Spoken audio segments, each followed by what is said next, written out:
This is TCL's big swing for 2025, the C8K, their flagship 4K mini LED TV here in Australia. Overseas in North America, you'll hear it called the QM8K. But make no mistake, this is the same heavy hitter. And in this review, I've got the absolute monster, the 98-inch version. Now, TCL claims outrageous numbers with this TV. Thousands of dimming zones, nearly 5,000 nits of peak brightness, and picture processing designed to rival OLED. And all of that in a screen which costs a fraction of what you'd pay for a 97-inch OLED. So the question is simple. Is TCL just bragging on paper like everyone else? Or can this beast actually deliver in the real world? Quick disclaimer before we start, TCL did send me this TV for review, but all thoughts and opinions you'll hear are entirely my own. I told TCL upfront that I'd be honest, fair, and call it exactly as I see it. To my surprise, they didn't even flinch. TCL even encouraged me to compare it side by side with my 83-inch OLED, territory that any other brand wouldn't dare willingly step into.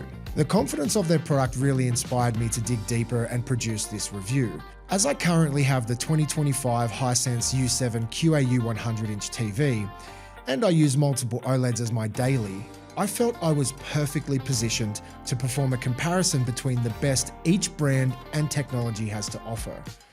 I have personally found reviews from other YouTubers who shall remain nameless sound like they are reading straight from the marketing template.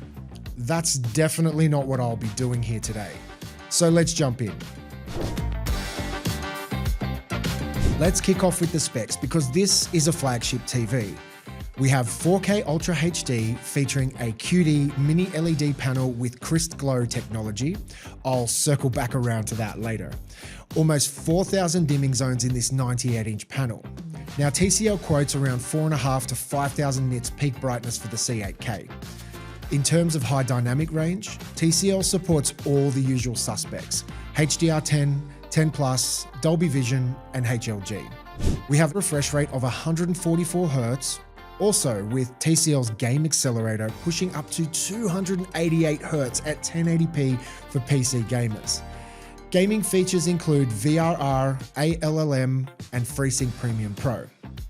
When it comes to I/O, we have 4 HDMI ports, 2 of which are HDMI 2.1 at 144 Hz, and the other 2 support up to 4K 60. The C8K uses Google TV for its OS, and it runs great, it feels snappy, and that comes with access to all the apps one could possibly need. The only minor issue was that multitasking wasn't its strong suit. I found when switching between YouTube and, say, Netflix, sometimes the app would require to cold boot each time, slowing down your viewing experience. But honestly, that's really my only complaint. And that's the spec sheet. And on paper, it's impressive, but reading off the brochure doesn't tell you the whole story. So let's move into what this TV is actually like to live with, and I'll share with you my opinion. Let's touch on design first, because the C8K is genuinely one of TCL's most premium looking sets yet. As a previous owner of a $12,000 Samsung 85-inch Neo QLED 8K TV until it failed, one of the things that I loved the most about it was its pencil-thin bezels. It gave the TV such a high-end premium look. With the TCL, you've got a slim metal frame, almost bezel-less, thanks to TCL's zero border design. It's mirroring that same elite high-end look. And on a TV this big, the lack of a chunky border makes it feel a lot smaller than it really is. Don't get me wrong, it's still a large TV, but for a 98-inch display, it certainly hides its dimensions very well. The rear panel is simple and clean looking, with the I/O easily accessible from the sides, and thank God TCL doesn't use any form of One Connect box. At this stage, I'm allergic to the One Connect box, as their failure rate, at least in my experience, has been 100%. One point worth mentioning is that the VESA wall mounting position isn't in the center of the TV. It's actually positioned towards the bottom of the unit, similar to the LG C1s if anyone knows what I'm talking about. For someone like me who changes TVs quite frequently, it's really nice to be able to simply put my existing bracket on the new TV and wall mounting it without needing to modify the part of the bracket on the wall. As the mounting position on the C8K is towards the bottom, it means I'll need to remove the part of the bracket on the actual wall and reposition it lower to compensate for the higher mounting point of the TV. It's just something worth mentioning. Now, in my opinion, the star of the show is TCL's Crisp Glow technology panel. That's TCL's branding for an in-house WHVA LCD panel. It's paired with their latest mini LED backlight system. At its core, it's essentially a VA type panel, and VA panels have always had some clear strengths. They deliver a deep native contrast, so blacks look darker than you'll typically see on, say, an IPS panel. They also tend to have good uniformity and can look very sharp for both movies and games. That's why VA has been the go-to choice for high-performance LCD TVs for years. But VA also has some well-known weaknesses. Move even a little off center and you'll see strong color shift and blacks lift into gray. On a 98-inch display, that would be a deal breaker because the only person sitting in the middle of the room would be the only one to see the picture at its best.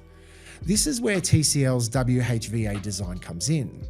By adding special optical layers, TCL has dramatically improved the off-axis performance, so the picture holds its color and contrast much better across a wide seating area, which are usually traits reserved for OLED panels. It's not OLED perfect, and I've heard other reviewers say it is, but for an LCD, it's easily the best that I have personally had hands-on time with, and I go through a lot of TVs. And then there's the Crisp Glow backlight system. This uses improved lensing and diffusion on the mini LEDs, which means more light passes through the panel more efficiently. The result? Higher brightness, better contrast control, and cleaner color purity. It also helps reduce blooming because the light is spread more evenly across those dimming zones. So you'll end up with a panel that actually showcases the strengths of VA, great native contrast, deep blacks, great sharpness, but mitigates many of its shortcomings, such as narrow viewing angles. And that's what makes this 98-inch monster not just physically big, but actually practical for a real lounge room. All right, now onto brightness, the number TCL loves to brag about. They claim up to 4,500 nits peak brightness for the C8K, with the QM8K in the US sometimes quoted up to 5,000 nits.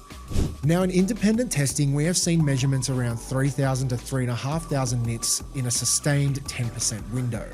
My own experience, the first thing I noticed about this TV was, wow, this thing is bright. HDR content in particular is a real standout. When viewing any content that has solid HDR, this TV has genuinely impressed me. Keep in mind, I am a major advocate for OLED, and OLED is king. However, the dimming zone control, honestly, is class leading for an LCD TV. The blooming is really tight, and that combined with a VA panel's native contrast, it gets to the point in certain situations that the C8K can genuinely give you pause to consider what panel technology this TV is actually using. The blacks can get so inky for an LCD TV, it's genuinely impressive, particularly during daytime viewing. While I won't go so far to say it's perfect, as no TV is perfect. However, as someone who has previously owned Samsung's flagship Neo QLED LCD, which costs more than double the price, I can sincerely tell you that the C8K has certainly surpassed Samsung with flying QD colors. Standard dynamic range, simply put, looks great. It's bright, punchy, and enough to cut through a sun-drenched room, which is often what anything below a flagship OLED will struggle with. This is a TV you can easily watch in the middle of the day with the blinds open and not feel like you're fighting the daylight. One way or another, these reviews always seem to descend into, but what about versus OLED? Now, I'm always going to be honest with these things, as I know my community will call me out in very short order. At this point in time, my opinion still remains the same. OLED still reigns supreme. However, if you take a holistic approach here and begin considering all the factors that go into a TV, not only contrast ratios, but dollar per inch, display sizes, sustained brightness, expected lifespan, value for money, and much more, the equation changes very quickly. And I'll get to that at the end of the video. When it comes to brightness, it's only half the story. You also need good control over the dark areas, and the C8K is no slouch with around 3,800 local dimming zones on this 98-inch model. That's a lot of dimming zones. For those who are new to the TV game or just looking to purchase a new TV, the bottom line is the more zones, the finer control between highlights and shadows, and the less blooming you get. Generally speaking, the more the better.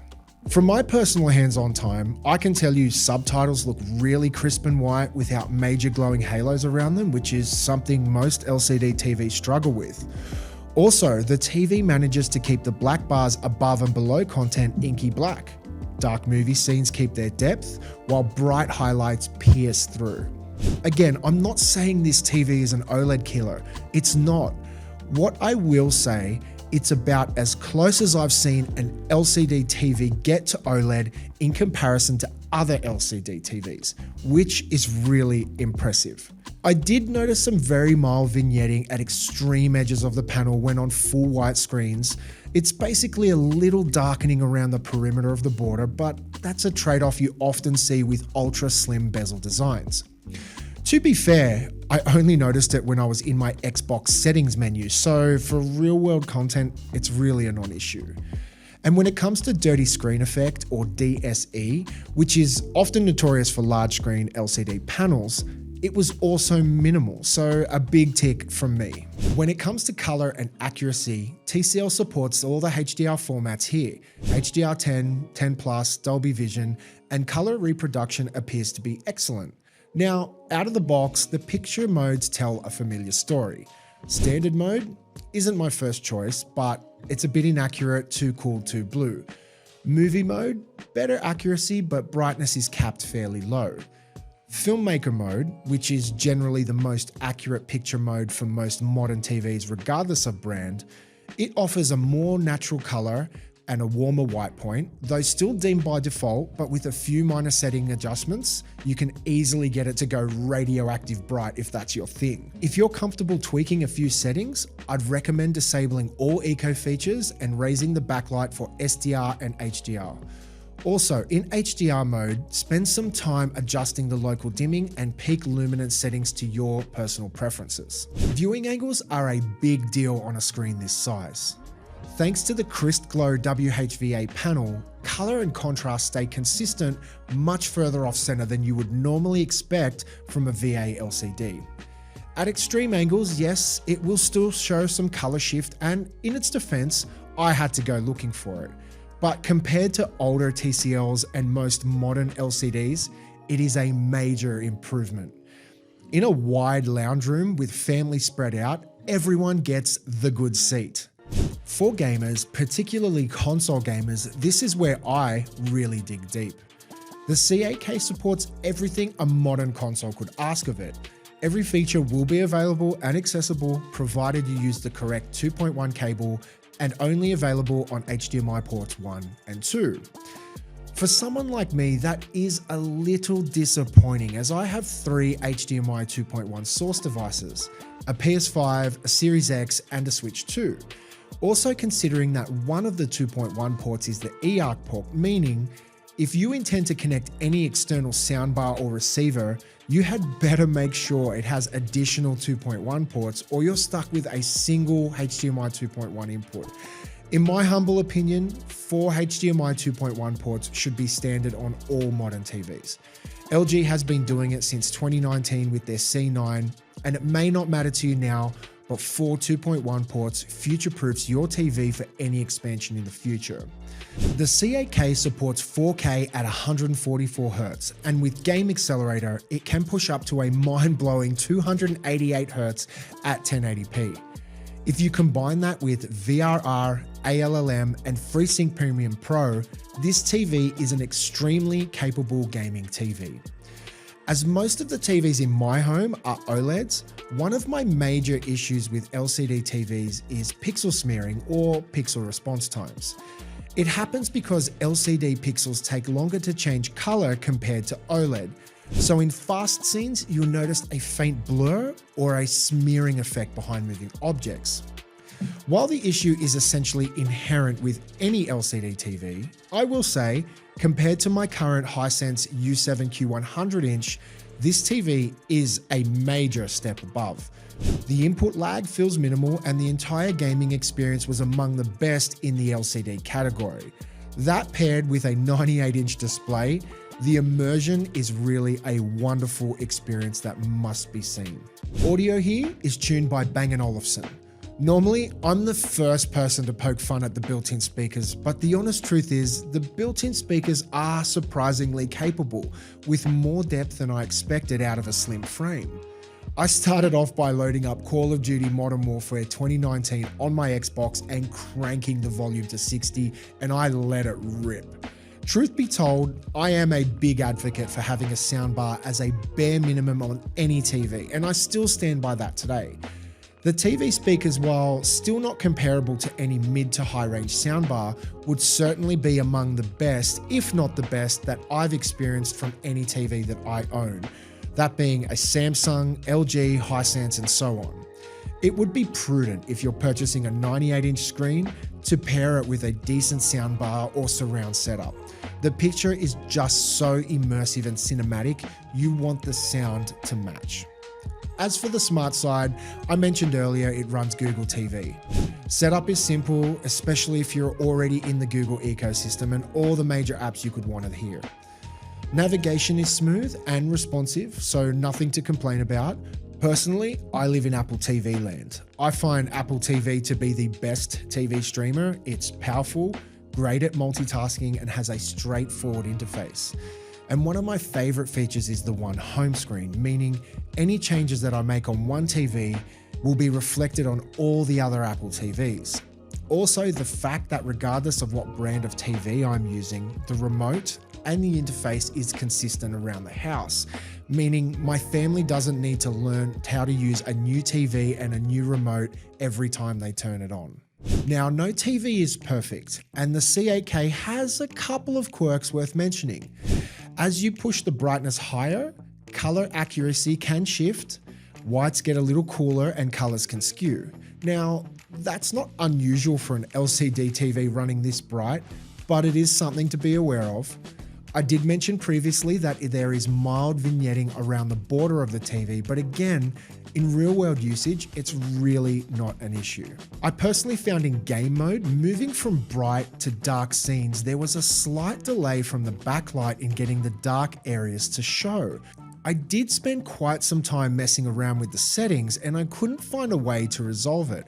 Your experience may vary, however, I could easily see this issue being resolved with a firmware update. Finally, out-of-the-box accuracy is good, not amazing. It takes a little bit of tweaking to get the best results. I recommend jumping into filmmaker mode as a base and adjusting from there. So, is the TCL C8K worth it? Here's the thing, at the time of recording this video, the 98-inch C8K is priced at $5,820, and the LG 97-inch G5 is priced at a mind-blowing 38,000 Australian dollars.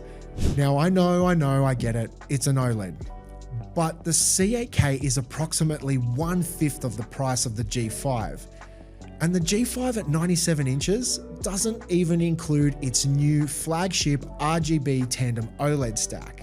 Now call me silly for looking at this, but I did a dollar per inch comparison and the results were pretty scary. The 97-inch G5 costs roughly $392 per inch, while the 98-inch C8K comes in at about $59 per inch. Now you might think I'm crazy for making that comparison, but I just call it as I see it. Now, would I prefer a 97-inch OLED over a 98-inch LCD? Yeah, absolutely, there's no question. But do I have 38,000 Australian dollars to spend on a 97-inch OLED That doesn't even include LG's flagship tech. Honestly, even if I did, I wouldn't. The comparable OLED costs a mind-blowing 553% more than the C8K. And I've got no way of truly quantifying this, but ask yourself, is the OLED 553% better than the C8K? I'll answer that with a hell no. This is TCL proving that they can play in the flagship space. The C8K, bang for buck, is one of the strongest performers I have personally seen since I have been reviewing TVs.